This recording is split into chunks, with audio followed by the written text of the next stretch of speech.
Ho notato che comunque c'è stato un significativo miglioramento dei vini, soprattutto nei vini giovani, sia bianchi che rossi.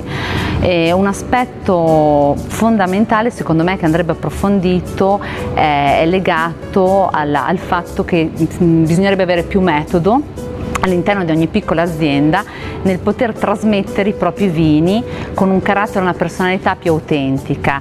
In che senso? Nel senso che comunque quello che emerge è la volontà di voler comunque appassionare, sensibilizzare un mercato locale, ma non c'è una profonda volontà di voler trasmettere il prodotto, cioè la propria identità, quindi territorio, varietà nel mondo e non omologandosi o standardizzando un vino, ma cercando di far emergere quello che è proprio il territorio, la varietà, la personalità e lo stile di ogni singola azienda. Quindi questo è il lavoro secondo me che ogni piccolo e grande produttore, ma soprattutto i piccoli, dovrebbero cercare di fare.